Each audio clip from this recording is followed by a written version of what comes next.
This conference will now be recorded. Okay, great. So let's get started.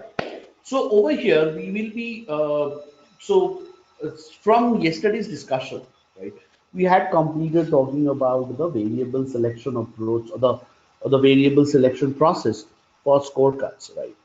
Now the next thing that we'll start talking about over here is about the model development, about the key aspects of the model development exercises, right? So how, what exactly is a model? So we started off, we closed off with that question, that what exactly is a model, right? And how is it that this model helps us going forward? So what we discussed is a model is something, or a model is a representation of the overall portfolio, and this model would help us form a prediction of, or would help us understand how would a variable possibly behave in the future given its past behavior. So mostly what models do is models provide you with a average explanation, right? So they provide you with explanation of an expected behavior. So this is something which is this is something which needs to be done. So over here, how do we go ahead with these models, or what are the type of models that we would be looking into?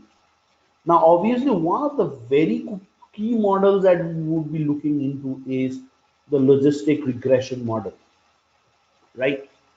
So that is going to play a very critical part over here.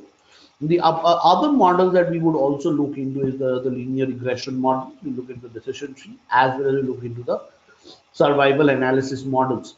But anyways, I'll not be bringing them up at this point of time over here, right?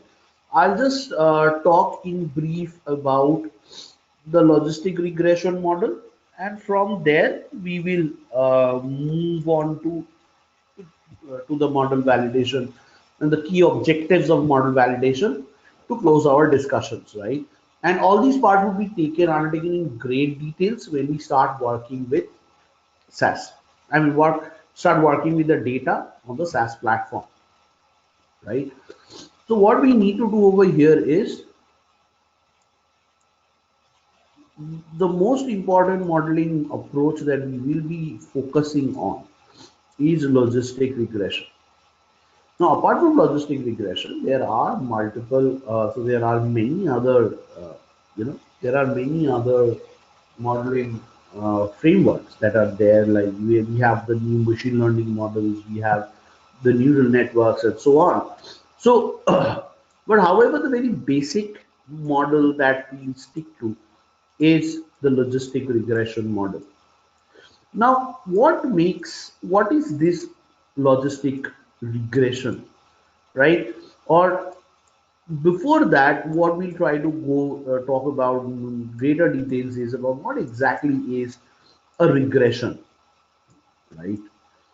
So basically, a regression model framework. So modeling framework, involves regression.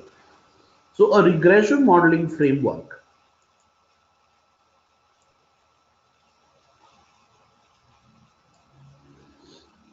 a regression modeling framework is a predictive framework.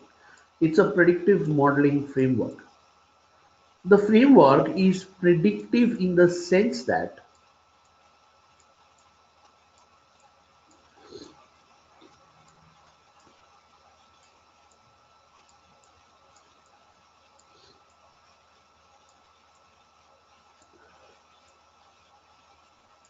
the model is predictive in the sense that it is a forward looking model, right? So my objective is to predict whether a borrower will be defaulting or not, whether a borrower is a good borrower or not, right?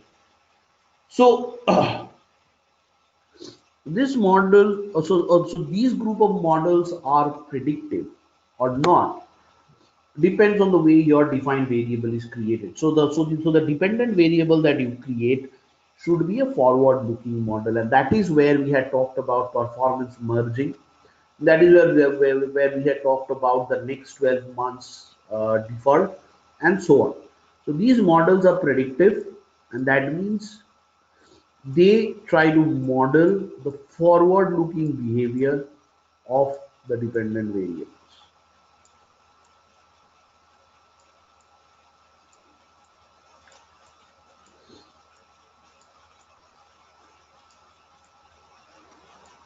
The forward-looking behavior of the variables.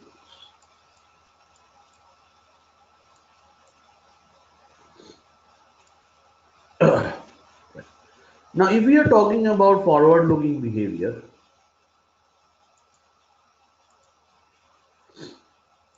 so it means that the dependent variable must be forward-looking.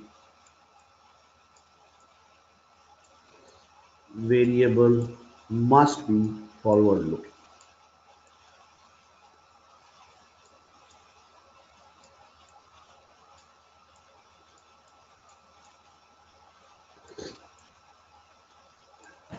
Must be forward-looking, right? So, how does the dependent variable for the risk models look like? One of the very important models that we talk about always is the PD model. What I say is y equals to 1 if the borrower defaults in the next month. If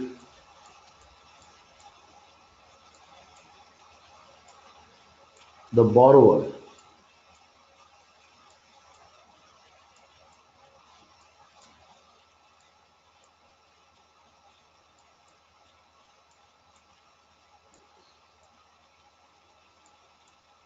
defaults in the next 12 months.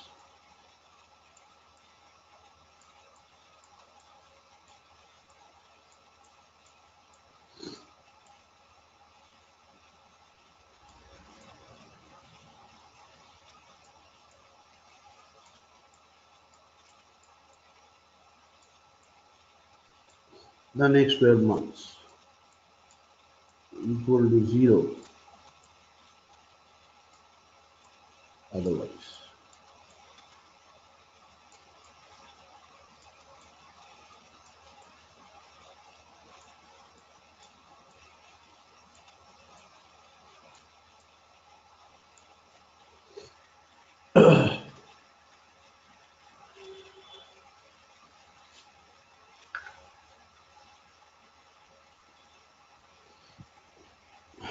Right? So y equals to 1 if the borrower defaults in the next 12 months, equal to 0 otherwise. So the way I have created my dependent, the way I have to create my dependent variable is as to whether the borrower defaults in the next 12 months. And because we want to make our dependent variable forward looking, we make this distinction between the observation.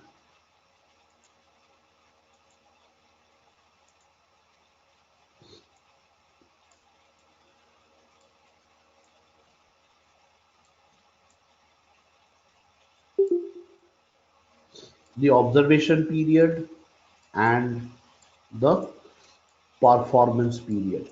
Now, it is the choice of the performance period of the next 12 months, right, which makes the models forward looking. And the observation period gives you your historical behavior. So, what you say is that what are the chances that the borrower will default in the next 12 months? So, in that case, your performance period is 12 months, right? Okay, guys, just give me a second. Just go through this. I'll just be back and we'll take it up.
Okay, so coming to this part. So as I was saying, to make the models forward looking, right, we require the performance period of 12 months. So the question that next comes out is that how do we do the models, or what are we trying to do in any of these models, right? So in any of these models, my objective is to identify the most important drivers which explain the probability of y equals to 1. So what exactly is the probability that a borrower will default in the next 12 months? And this probability is explained by a number of critical factors: x1, x2, x3, and so on. So there are multiple factors based on which the probability of default can be explained, and each of these factors are very critical in doing that explanation, right? So over here what we have is x1, x2, x3, right? And in doing this x1, x2, and x3, what we require is the following. We need to have this, we need to identify which are the core x's. Now these x's, they differ basis the products. So depending on whether it's a retail product or whether it's a commercial product, each of these x's would vary, right? So what we'll do is we'll take a look into some of the core products that are there, some of the most widely used products, and from there we'll look into the different sources of risk that each of these products comes up with, right? So depending on the bank's portfolio, depending on the lending that a bank has or that a bank does,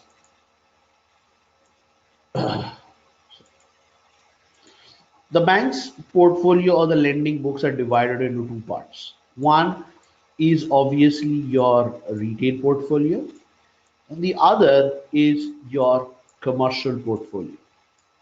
The bank's lending books are divided into two parts.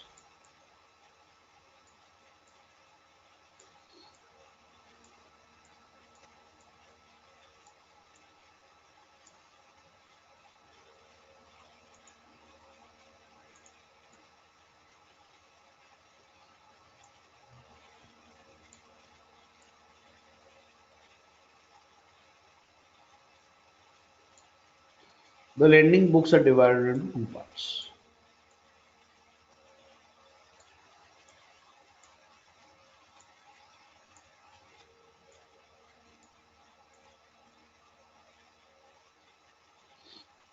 One is your retail.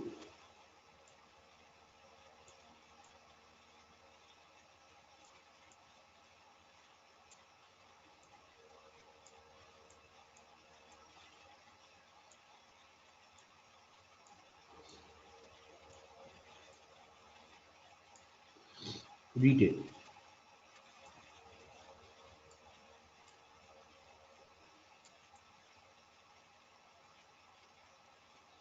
The next is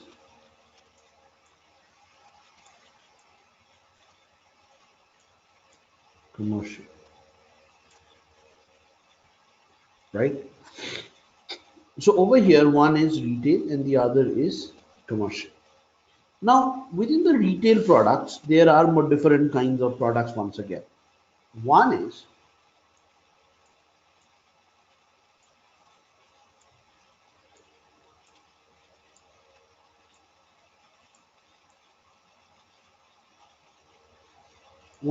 your qualifying revolving retail exposure. So this is as per the Basel segmentation. It's the QRRE.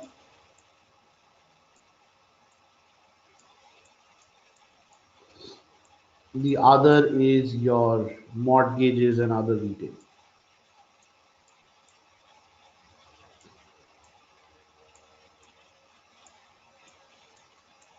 mortgages and other retails.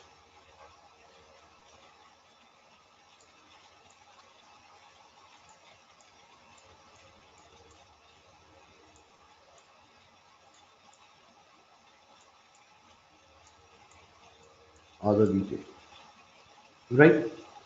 So this is precisely what the idea is. And within the commercial portfolio, there are multiple lending products, such as there would be two broad classifications. I'm not going into the more in detailed classifications. We'll do when we talk about Basel and the other regulators. So that is SME.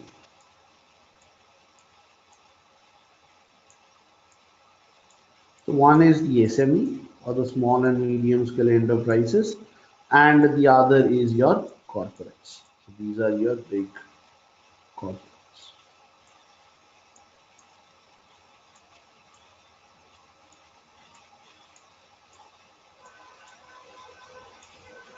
These are your corporates, right? So these are some of the important things that we get to see over here.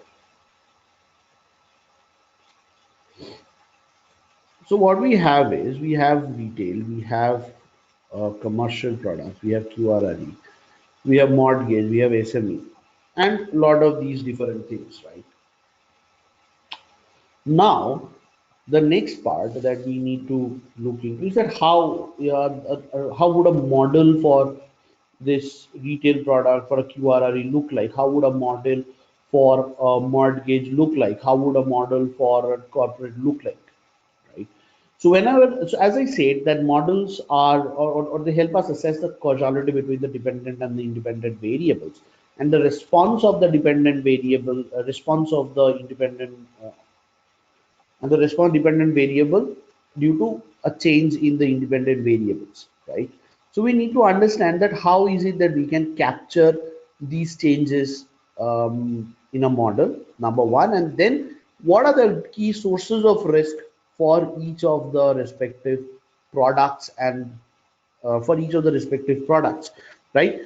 So let's start with the first question, that how do we capture this causality effect in a logistic regression model?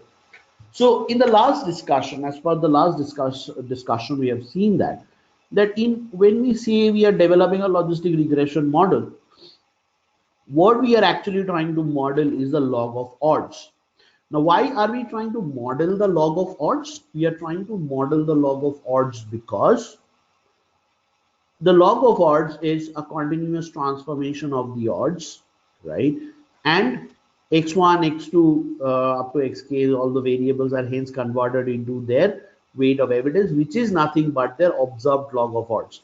So we are trying to predict the observed log of odds based on the historic values of the log of odds, right? So it's a log of odds transformation. So we need to understand some important things, that what is this beta 1, what is beta 2, what is beta k? How from these log of odds do we reach to estimate the probabilities of y equals to 1 and the probability of y equal to 0? So these are some of the important things that we need to talk about in this particular discussion, right? So let's start with the first question of addressing how is so what are these beta 1, beta 2? How do they explain the causality of x on y? The second is, how is it that so how is it we convert this log of odds to obtain the probability of y equals to 1 and probability y equal to 0 and so on? So how does that go on?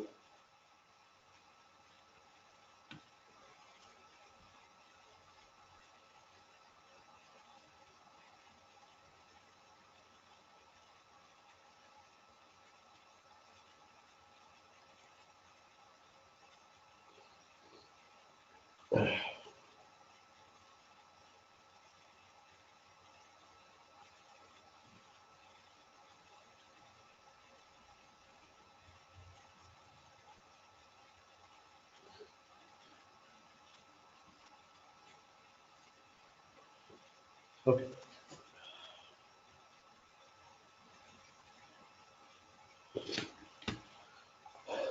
Fine. So the next thing that we need to do over here is, so let's start with this particular equation, log of odds equals to beta 0 plus beta 1 x1, like this. So let's start with this part first, and then we will move on.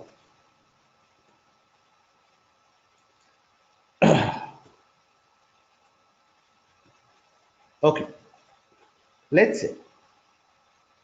So talking about the log of odds over here, what we have seen is that log of odds, log. So let me write odds as P by 1 minus P. So where P is the probability of the event and 1 minus P is the probability of the non-event, is equal to beta 0 plus beta 1 x1, x1 I. I stands for the ith observation, plus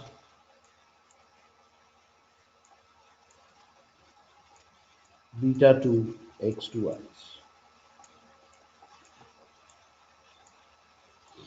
Like this, it goes on to beta k x ki.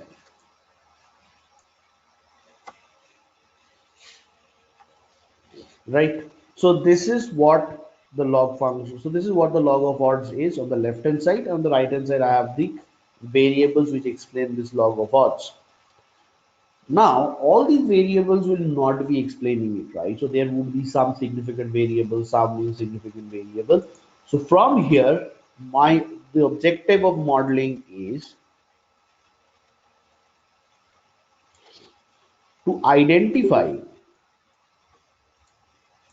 the statistically significant sources of riskiness.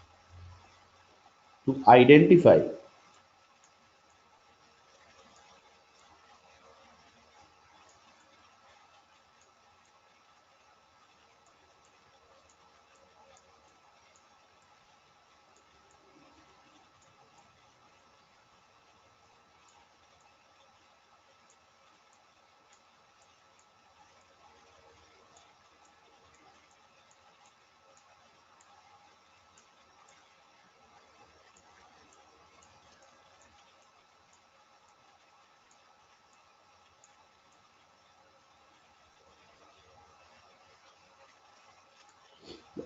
statistically significant sources of riskiness.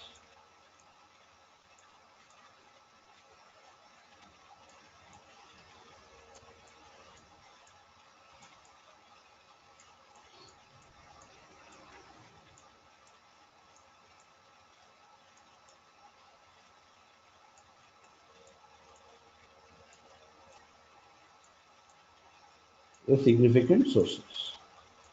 So how do we identify statistically significant sources is something that we will be talking about going forward. But over here, let's just identify on that. So we will talk about the testing hypothesis procedures later on when we go into depth of model development. But as of now, we just want to first of all understand this approach. So over here, my objective is to identify statistically significant sources. Now, sources of risk. Now, if there is a relevant source of risk, right?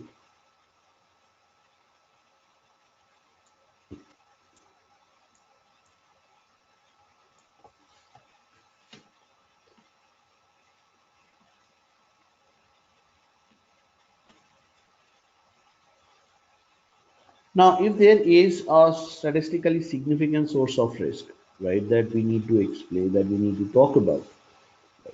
So, what is it that we would be doing? So,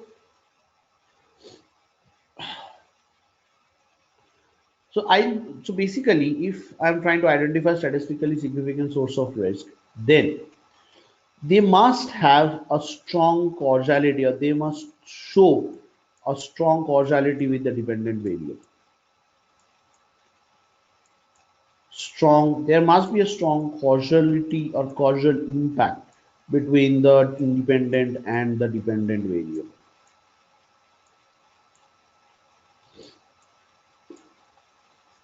right?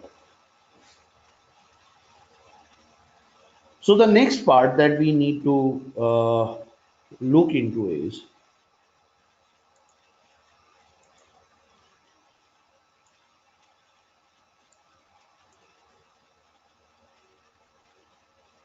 that how is it, so what are the causality coefficients?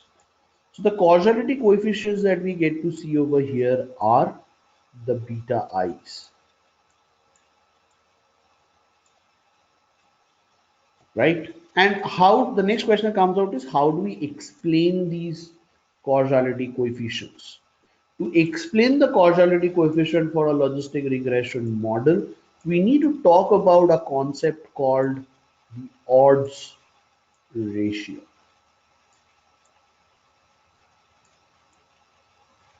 We need to talk about the odds ratio,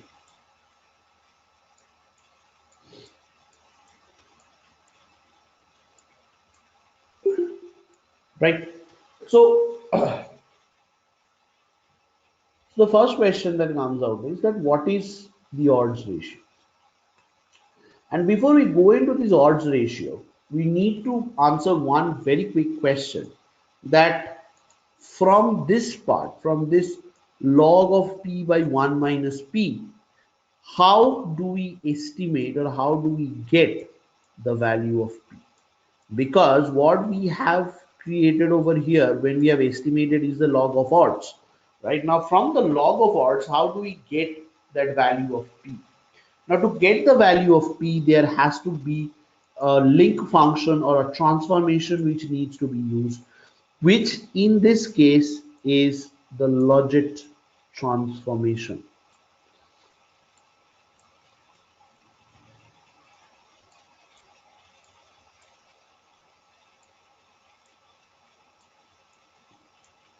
Is the logit transformation.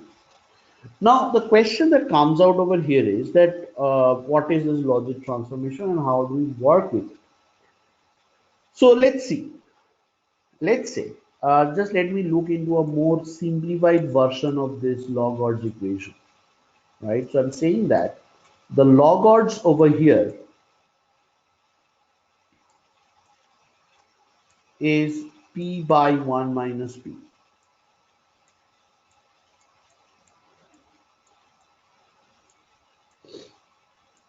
equal to, let's say this is very simply said, this is alpha plus a beta x,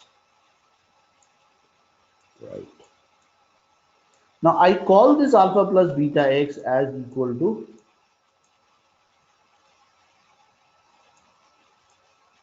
z, right?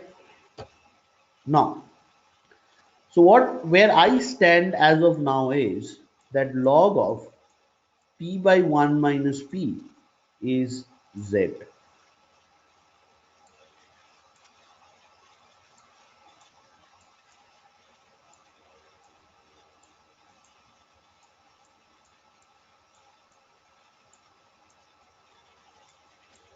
is equal to z.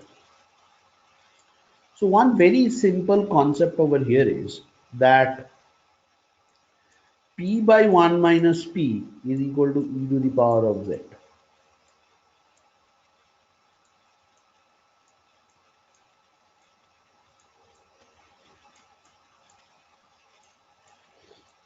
equal to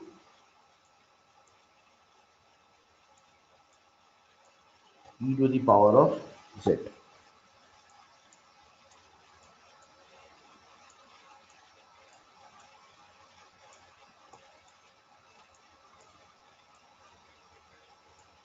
is e to the power of z into 1 minus p.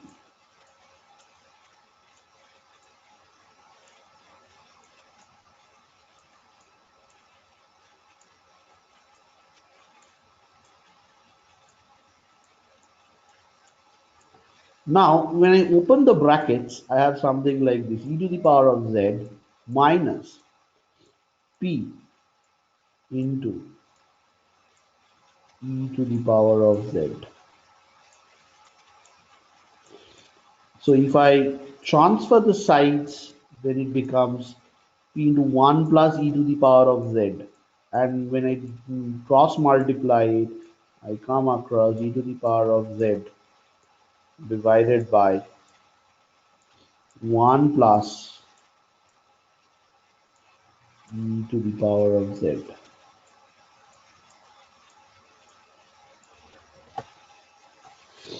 Right? So this is precisely how we convert this value, this p to this, right? So you see the transition, right? So previously we were unable to directly calculate the value of p. So what we did is we did a continuous transformation to the log of odds.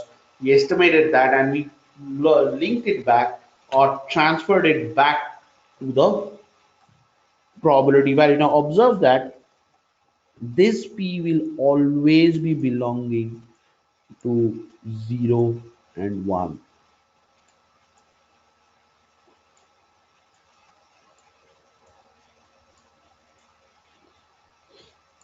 belonging to 0 and 1,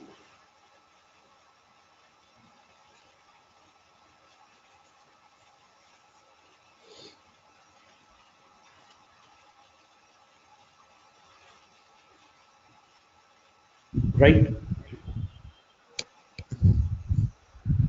Then my then my one query here. Yeah, tell me.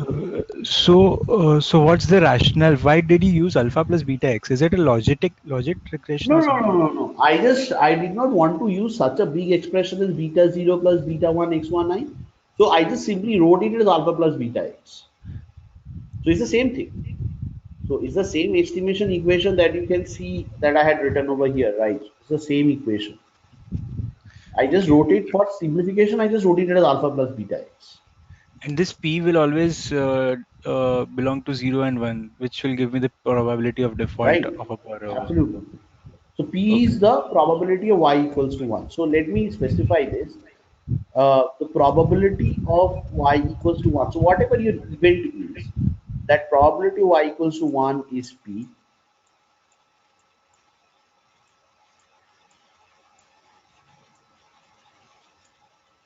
equal to 1 is P.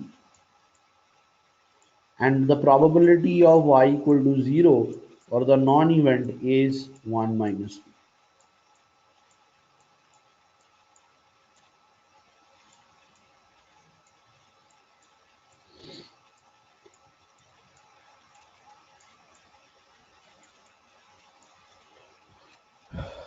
And Yes? what does logic signify? What does logic signify? Okay, so logit is a link function. So over here, the distribution that we are looking into is the logistic distribution. I'll come to plot the cumulative distribution function of it. So when I plot the logit distribution, it looks something like this.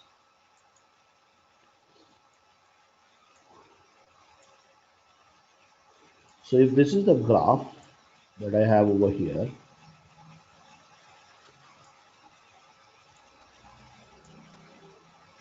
right? So over here, what I have is 0, I have x, and what I have is the probability of x.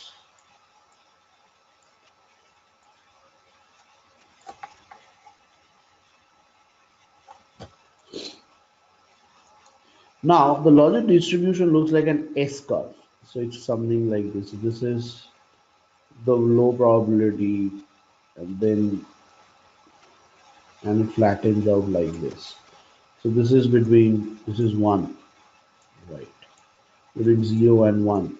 So basically whatever your model predicts around this is, you know that this is a correct prediction.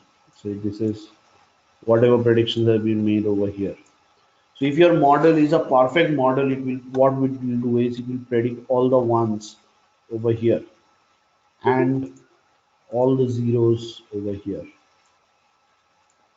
So it will give a low probability of success to the bad borrowers and a high probability of success to the good borrowers. So this is a perfectly discriminatory model. Now these are the zones of accuracy. So if your model is 100% accurate, observations will lie only over here and here. And this distribution is known as a sigmoid or a logistic. This is a sigmoid function or a logistic distribution. This is known as the sigmoid function.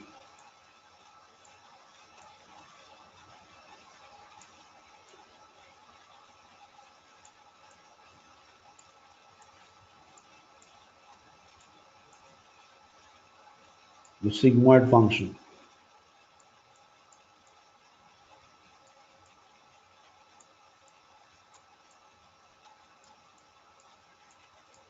Sigmoid function or the logistic distribution, right? So this is how it looks like. So basically, once we have estimated the log of odds, the next thing that we do is we use this transformation function and we convert it to a convert it to a probability figure, right? And what does the x-axis here? 0 to x is what? X is your values. So X is your values or your outcomes. For your outcomes, in the sense you can think about the number of accounts, and it contains a number of and the vertical axis contains its probabilities. So X, this shows the outcomes. Now, or the trials, whatever you may call it, right? So this is The account will default and account will not default in short. account defaults, the probability of an account to default, probability of an account not to default. So let's call this the outcome axis. And with each each account, what is exactly the probability of the outcome x2 occur? So which is probability y equals to 1. So what is the difference between the logit is as good as logistic regression? This is what. So see, there is nothing actually called as logistic regression, right? The regression that we do over there,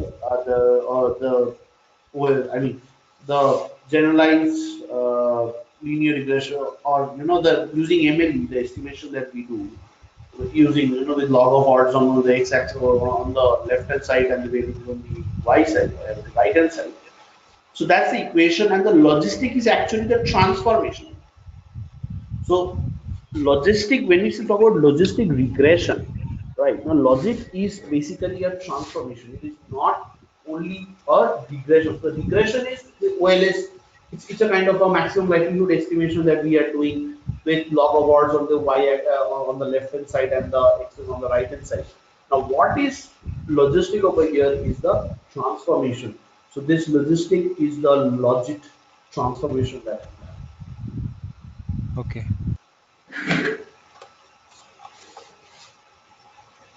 Right?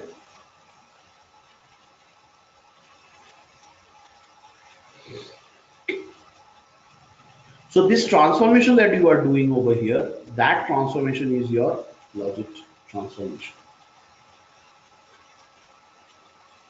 So we come down to this in more details as we kind of when we come down to the modeling part, right? When we talk about the multiple algorithms like OLS, when we talk about the maximum likelihood estimation, when we talk about the generalized linear regressions, so generalized linear models. So it comes from a whole separate class of models, like when we talk about the weighted least squares. So these are all different kinds of algorithms which are used for minimizing the residuals, right? For minimizing the error and reaching and taking it to a point where you get a good, you get a proper estimate, right? So this is something which follows in the next subsequent discussions. So over here, I'm just giving you a kind of, a feel of what the key concepts are.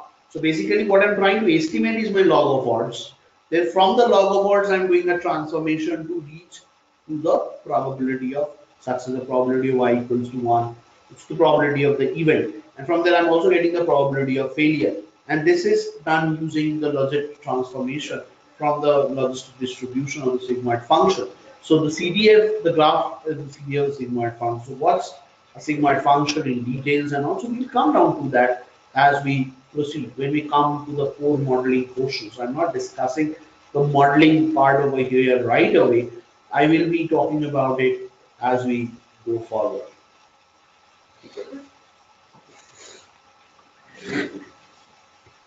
Right?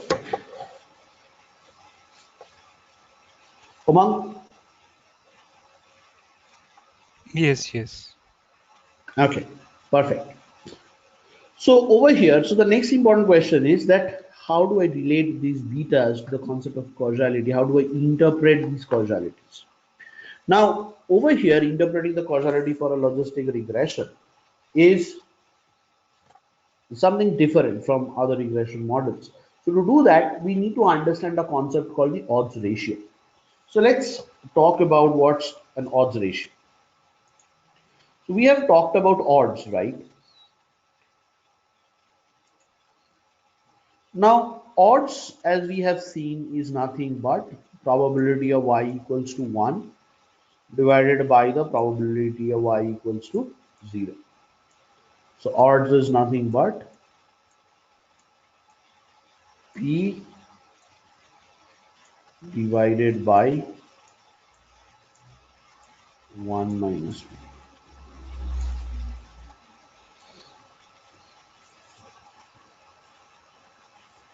Right.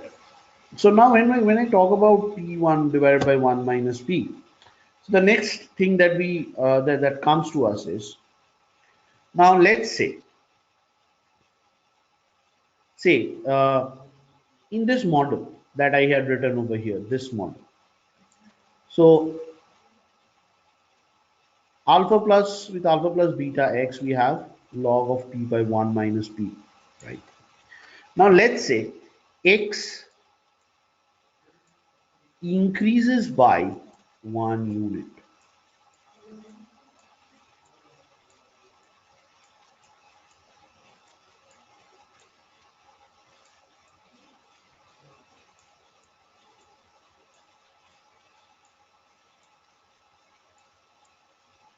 X increases by 1 unit, right?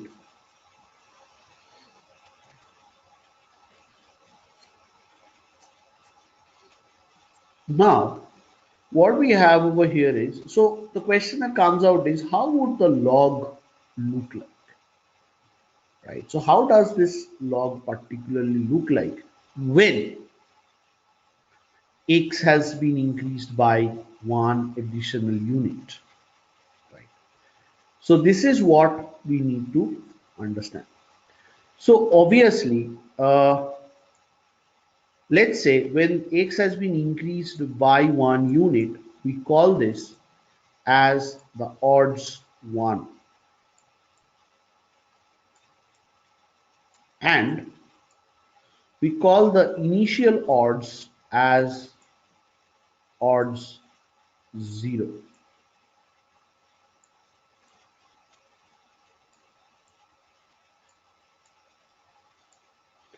right? So the odds ratio will be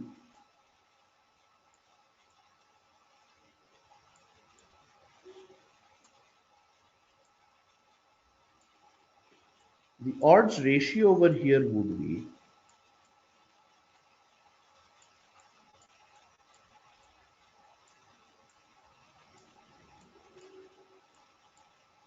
odds 1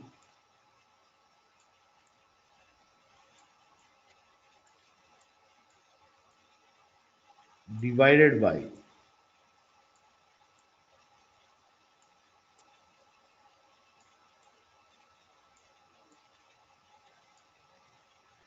odds 0,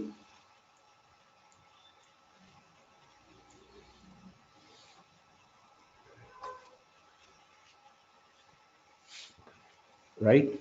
So how does the odds look like?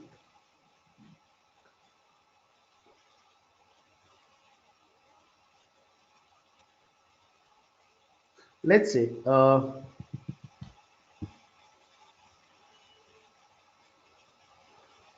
for the first case, the odds was what?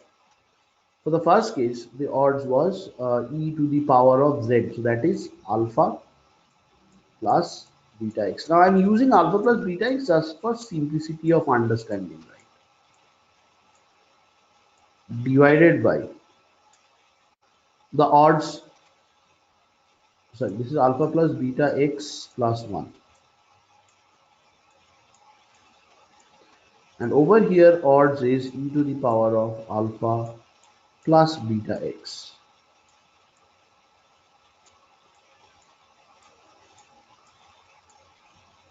So now what you see over here is this becomes e to the power of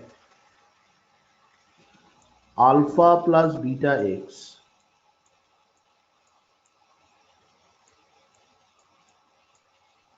plus beta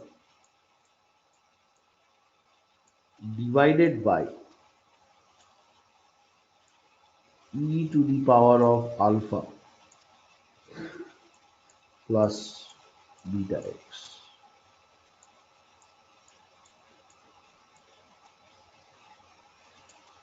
Right? So over here, what I can say is this is nothing but e to the power of alpha plus beta x into e to the power of beta divided by alpha plus beta x.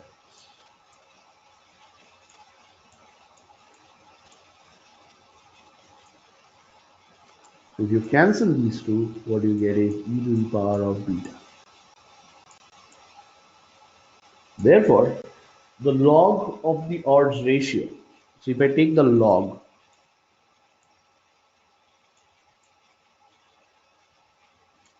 you will see that the odds ratio, the log of the odds ratio is beta.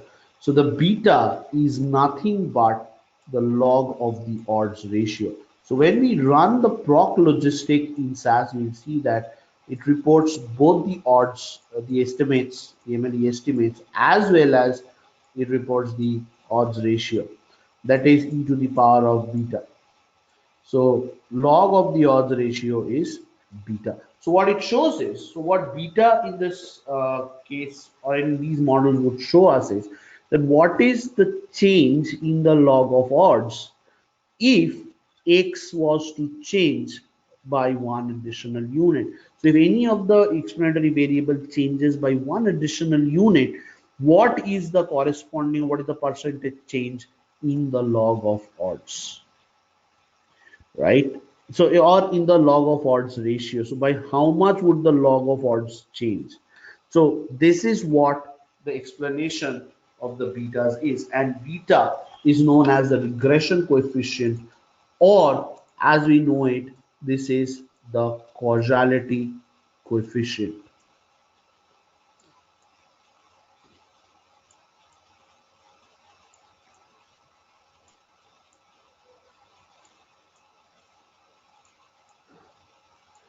This is the causality coefficient.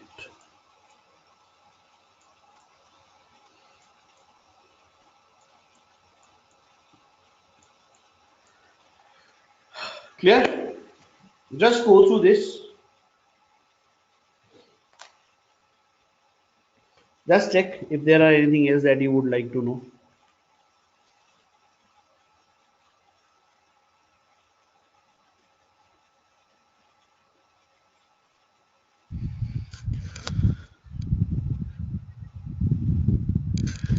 Tell me this one quick query. This odds one is like, how did you get e raised to alpha plus beta x?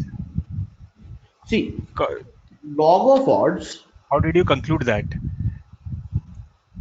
Yeah, so over here, see, log of odds, I have said that, okay, it depends on an intercept plus the beta x, right? Now, if, let's say, something like this happens. Okay.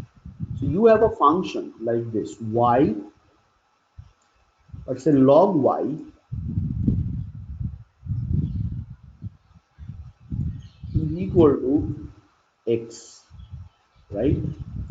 Then y is equal to e to the power of x. So the inverse, so essentially this is to say that the inverse of the exponential function is a log function. So similarly, y is equal to e to the power of x, right? If I take log on both sides, I'll get uh, log y equals to x log e is 1. So this is a basic mathematical transformation function, transformation rule. So the inverse of the log function is the exponential function. So if log of odds is equal to alpha plus beta x, then odds is equal to e to the power of alpha plus beta x.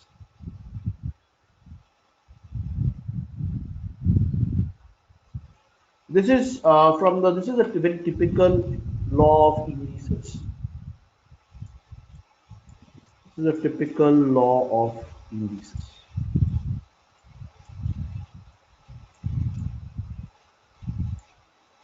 Okay, okay, I got it. So odd. Law of indices. Yeah, tell me.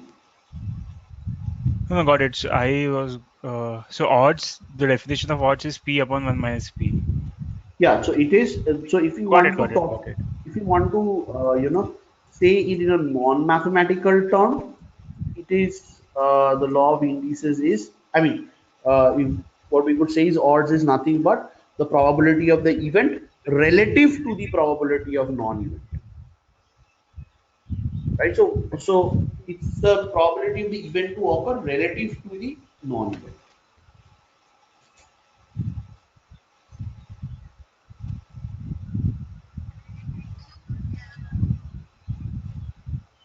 right? Clear Yes. on this part? Okay. So any other questions?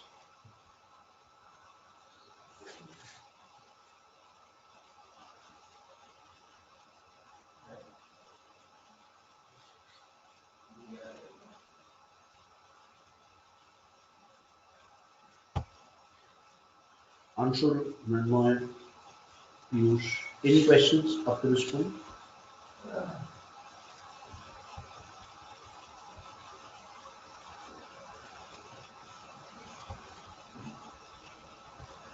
Perfect.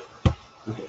So guys, just give me a 5 minutes break, right? We'll come back and then start with the next part. That is, what are the sources? What are the different sources of risk for the different type of products that we have? So this was the statistical part. These are the core statistical concepts that we would be coming across, right, in the modeling aspects. So when we come across, we'll talk more about these concepts in details. I'm just introducing the key concepts over here, right? And in the next part, what we'll do is we'll talk about what are the key sources of risk, right, that gets identified in the model when it is studied, right?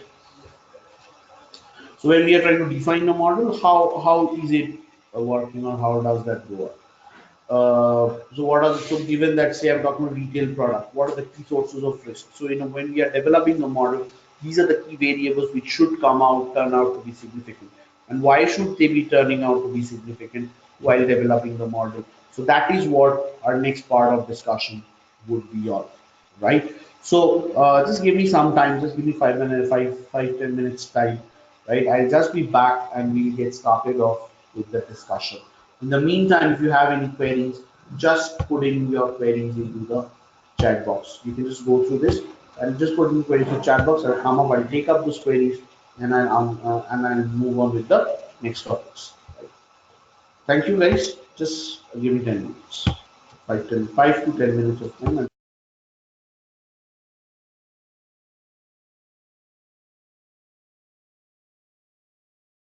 This conference will now be recorded. So Mranmoy has a question over here.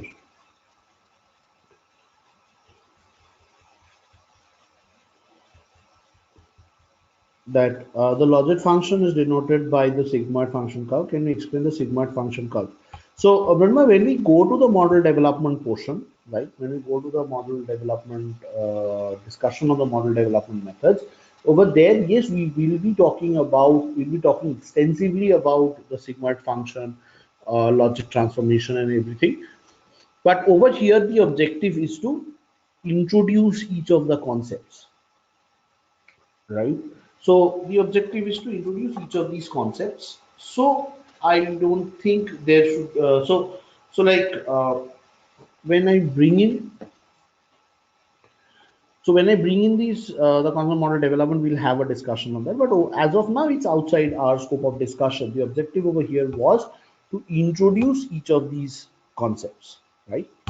Okay, so having discussed that, the next part that we'll start talking about is as follows.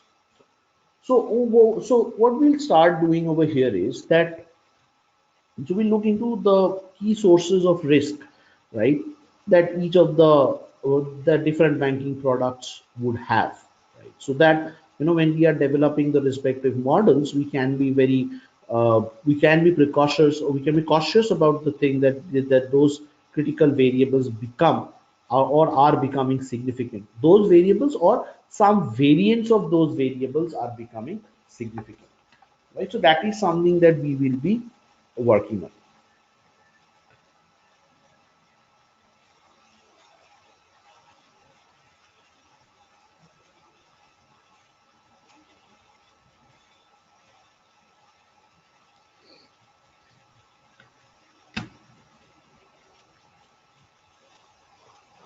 Okay.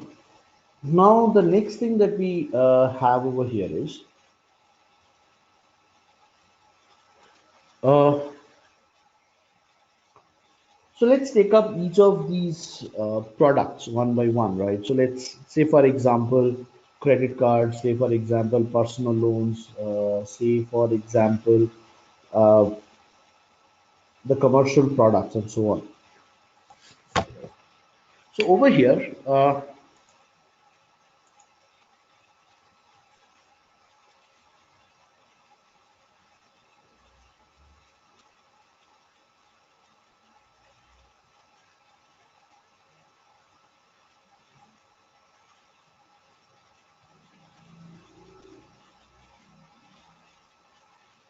okay,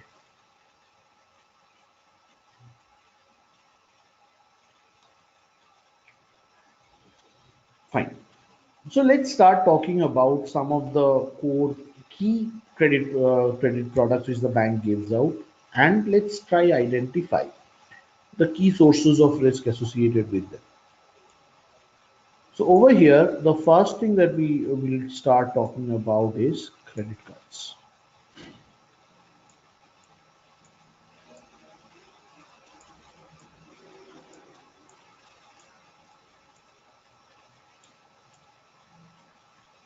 Credit cards.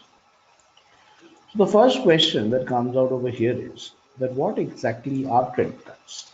So we all know what a credit card is, right?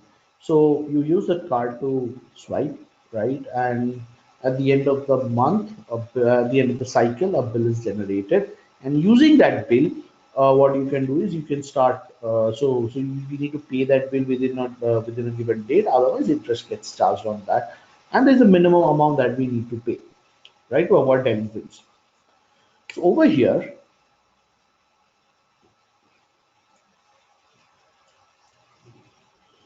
now credit cards are, credit cards have two characteristics essential.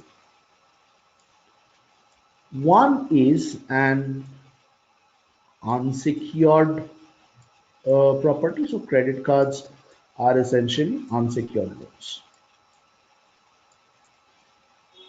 right? And the second is that it is a revolving product in nature.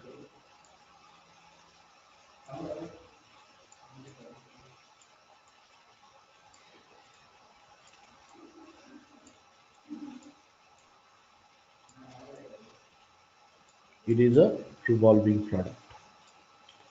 Now talking about the unsecured nature and about the revolving product, the revolving nature of the product. So let's try to understand, let's try to get some important characteristics from it. Now, because it is unsecured, right? Why is it unsecured? Because you do not have to keep any security against it, and hence this product is inherently a risky product. This product is a very risky product, right? And since it's revolving and it does not have any definite term, this is why credit cards are the most risky products that a bank has to give away. Therefore, the core risk characteristics of the credit card is laid out in the way the product itself is structured. So, what are the key structures that we have? So, one very important characteristic of this is the limit.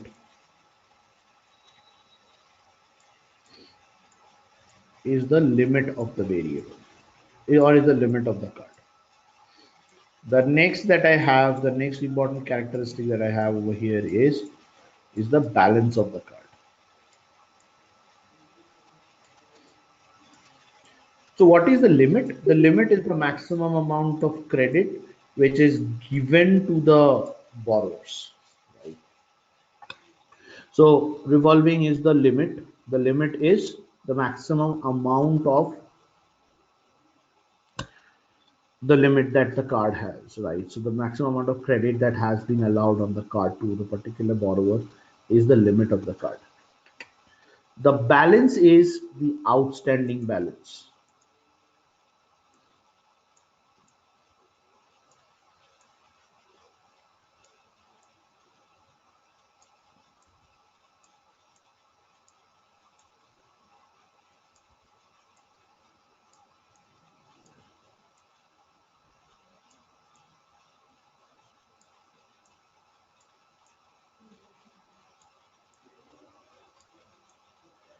Is the outstanding credit used. That is the credit which is being used and is outstanding on the cards. This is the outstanding credit.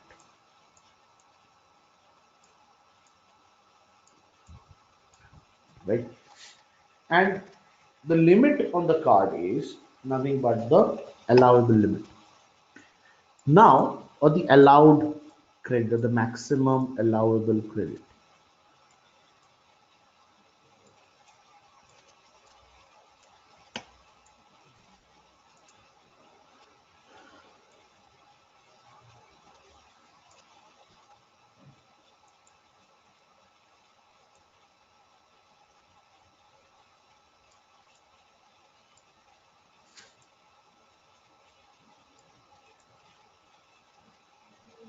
That's the maximum allowable credit.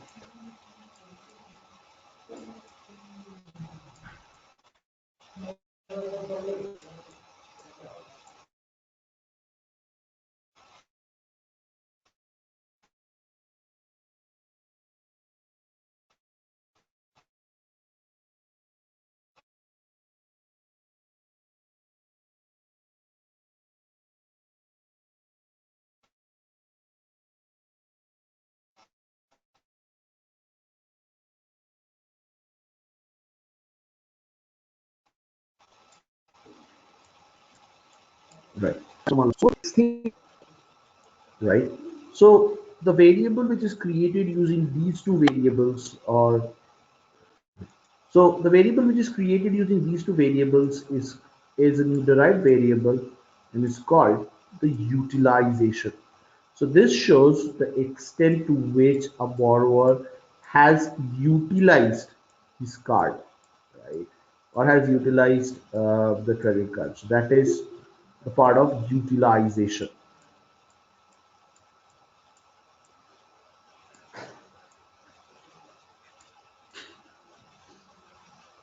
Utilization. So when I talk about utilization, what is utilization? Utilization is the balance divided by the limit into 100.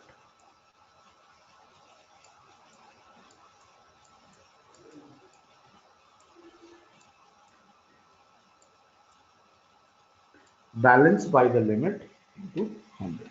Now, when I have this balance by the limit into 100, the question that comes out to me is the following. Right? So, what is it that we are trying to do over here? We are trying to understand that how much of the total card has been utilized by the borrowers, right? So, has been utilized. Now, higher the utilization is, the greater is the exposure of the bank to the credit. So, so utilization variable becomes a very key variable in the process, right? So it becomes a very key variable, becomes a very important variable as far as the as far as assessing the risk on the cards are concerned. So that's one. The second kind of variable that we also look into, or the second driver that we can also think about, is something called a headroom. Now, headroom is nothing but the amount of usable balance that is there.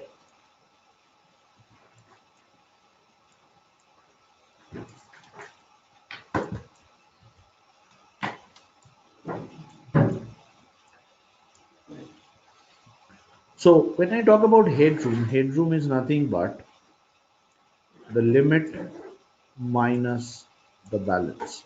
So the amount of unused credit which is there in the card. Now when I talk about this limit minus the balance,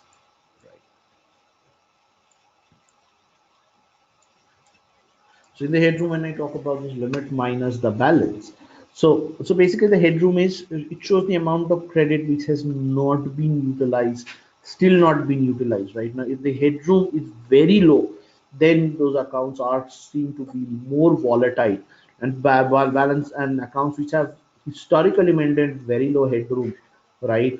Vis-a-vis, which implies that there is very high utilization on the cards, are cards which are very prone to go delinquent, because when they overuse their cards, or when they use their I mean use their cards very extensively, right? It's often seen that that they turn out to be defaulters. So borrowers with less headroom are more prone to go into defaults than borrowers with larger headroom balances, right? So this way, these cards or these variables would help us capture the riskiness associated with the borrower, right? Now, on the other hand, I cannot always say that borrowers with lower headrooms or with very high utilization go into default, right?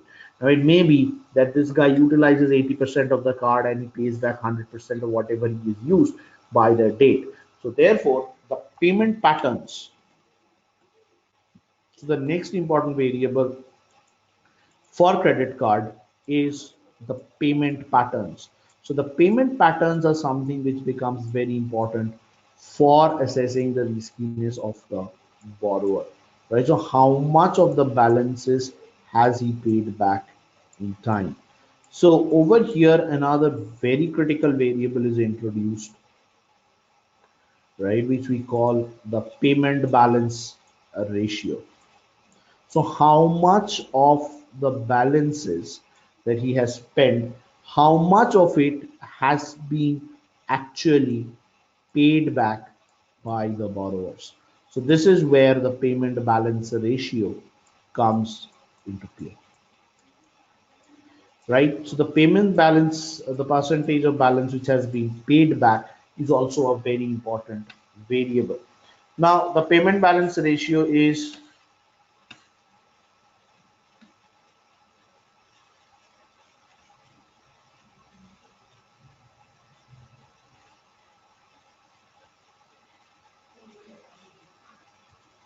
okay, so basically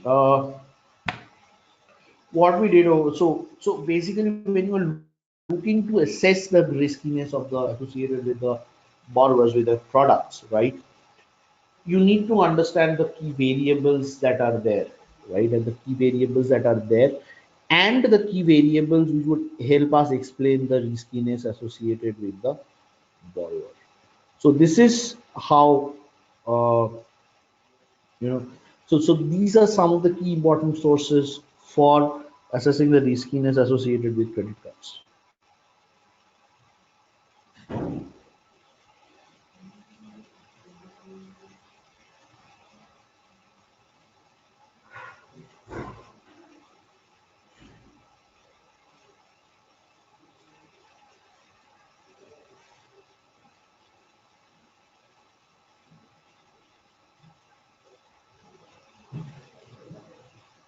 right?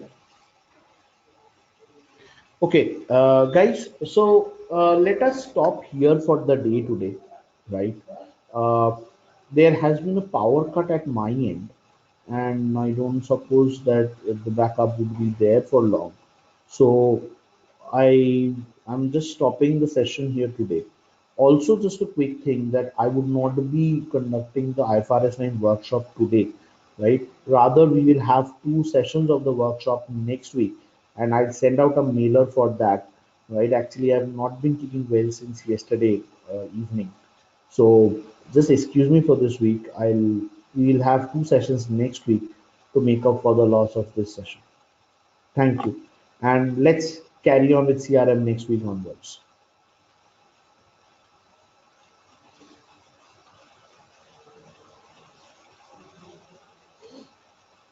Right. So thank you guys.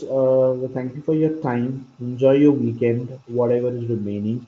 Have a great week ahead, and let's catch up next week. Bye bye.